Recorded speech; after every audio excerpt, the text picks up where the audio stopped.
बाला साहब ठाकरे हिंदुस्तान की एक ऐसी शख्सियत थे जो हिंदुत्व का बड़ा चेहरा माने जाते थे। आज भी जब उनकी आवाज कानों में सुनाई देती है तो ऐसा लगता है कि कोई शेर दहाड़ रहा। नमस्कार, मैं जुगल गांधी। आज हम तेजस के इस खास प्रोग्राम में बात करेंगे शिवसेना संस्थापक स्वर्गीय श्री बाल केशव ठाकरे जी की। बाल केशव ठाकरे की पहचान एक कट्टर हिंदूवादी नेता के रूप में रही है। उनका जन्म 23 जनवरी 1926 को महाराष्ट्र के पुणे में हुआ था। जिनका नाम तो बाल केशव ठाकरे था, लेकिन उन्हें लोग सम्मान से बाला साहेब ठाकरे बुलाते थे। भारत के महाराष्ट्र प्रदेश के ये प्रसिद्ध राजनेता थे जिन्होंने शिवसेना के नाम से एक प्रखर मराठावादी दल का भी गठन किया था। वे मराठी में सामना नामक समाचार पत्र भी निकालते थे। ठाकरे ने अपने जीवन का सफर एक कार्टूनिस्ट के रूप में शुरू किया था। वे अंग्रेजी अखबारों के लिए कार्टून बनाते थे।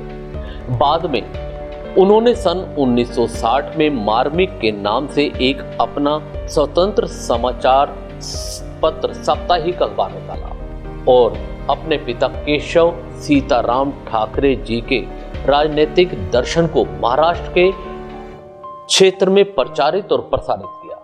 सन 1966 में उन्होंने शिवसेना की स्थापना कर ठाकरे ने मराठी भाषा में सामना के अतिरिक्त उन्होंने हिंदी भाषा में दोपहर का सामना नामक अखबार भी निकाला।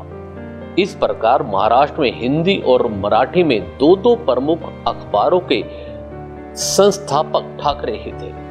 हिंदूवादी कट्टर विचारों के कारण वे अखबार की सुर्खियों में हमेशा बने रहते थे। बाल ठाकरे का जन्म 23 जनवरी 1926 को पुणे में केशव सीताराम ठाकरे के यहाँ एक प्रबुद्ध चंद्रसेनी कायस्थ प्रभु परिवार में हुआ था। वे एक विद्वान लेखक थे।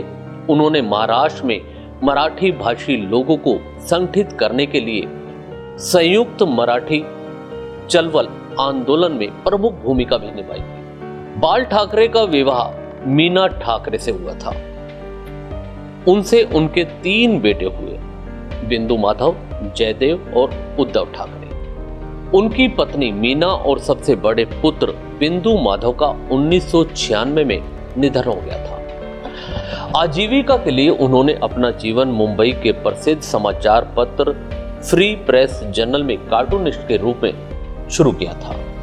इसके बाद उन्होंने फ्री प्रेस जर्नल की नौकरी को त्याग पत्र दे दिया था। 1960 में अपने भाई के साथ एक साप्ताहिक मार्मिक समाचार पत्र की भी उन्होंने शुरुआत की। 1966 में उन्होंने महाराष्ट्र में शिवसेना नामक राजनीतिक संगठन की स्थापना की। हालांकि शुरुआती दौर में बाल ठाकरे को कोई अपेक्षित सफलता नहीं मिल पाई, लेकिन अंततः उन्होंने शिवसेना को सत्ता की सीढ़ियों तक पहुंचा ही दिया। 1995 में भाजपा शिवसेना के गठबंधन ने महाराष्ट्र में अपनी सरकार बनाई थी। हालांकि 2005 में उनके बेटे उद्धव ठाकरे को अतिरिक्त महत्व दिए जाने से नाराज होकर उनके भतीजे राज ठाकरे ने शिवसेना छोड़ दी थी और 2006 में राज ठाकरे ने अपनी नई पार्टी महाराष्ट्र नव निर्माण सेना का गठन कर लिया था। बाल ठाकरे उत्तेजित करने वाले बयानों के लिए जाने जाते थे और इसके कारण उनके खिलाफ सैकड़ों की संख्या में मुकदमे भी दर्ज हुए। बाल ठाकरे को उनके निरंतर खराब हो रहे स्वास्थ्य के चलते सांस लेने में आ रही कठिनाइयों के कारण 25 जुलाई 2012 को मुंबई के लीलावती अस्पताल में भर्ती कराया गया था, जहां 14 नवंबर 2012 को जारी बुलेटिन के अनुसार जब उन्होंने खाना पीना त्याग दिया तो उन्हें अस्पताल से छुट्टी दिलाकर उनके निवास पर ले जाया गया और घर पर ही सारी चिकित्सा सुविधाएं जुटाकर केवल ऑक्सीजन के सहारे जिंदा रखने का प्रयास किया गया।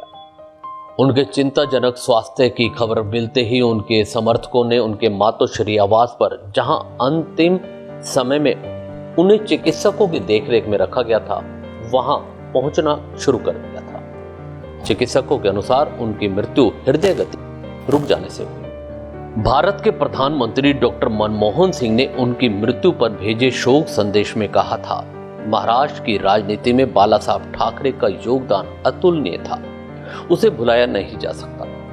लोकसभा में प्रतिपक्ष की नेता सुषमा स्वराज ने भी उनके निधन पर गहरा दुख प्रकट किया था। शिवाजी मैदान पर पूरे राजकीय सम्मान के साथ उनकी अंत्येष्टि की गई। इस अवसर पर लाल कृष्ण आडवाणी, सुषमा स्वराज, अरुण जेटली, नितिन गडकरी, मेनका गांधी, प्रफुल्ल पटेल और शरद पवार के अतिरिक्त अमिताभ बच्चन, अनिल अंबानी सहित देश भर के गणमान्य लोग भी मौजूद थे। बालकडू 2015 की मराठी भाषा की फिल्म है जो शिवसेना प्रमुख बाल ठाकरे जी के जीवन और उनके आदर्शों से प्रेरित है। इस फिल्म की निर्माता स्वप्ना पाटकर हैं और अतुल काले ने इसे निर्देशित किया है। इस फिल्म में बाल ठाकरे जी के आवाज का उपयोग भी किया गया था। बाल ठाकरे को श्रद्धांजलि स्वरूप फिल्म को उनके जन्मदिन 23 जनवरी को रिलीज किया गया था। वर्ष 2019 में एक और हिंदी फिल्म उनके जन्मदिन पर रिलीज की गई थी, जिसमें नवाजुद्दीन सिद्दीकी को बाल ठाकरे का रोल दिया गया था तथा अमृता राव को उनकी पत्नी मीना ठाकरे का रोल दिया गया था। 17 नवंबर 2022 को मुंबई में अपने मातोश्री आवास पर दोपहर 3:33 पर उन्होंने अंतिम सांस ली। तब पूरे देश में शोक की लहर फैल गई थी। उनके व्यक्तित्व, देश प्रेम को नहीं भुलाया जा सकता। नमस्कार, आज तेजस में इतना ही। फिर मुलाकात होगी किसी और ऐसी ही हस्ती के साथ। चैनल को लाइक करें, सब्सक्राइब करें और शेयर करना भी ना भूलें। नमस्कार।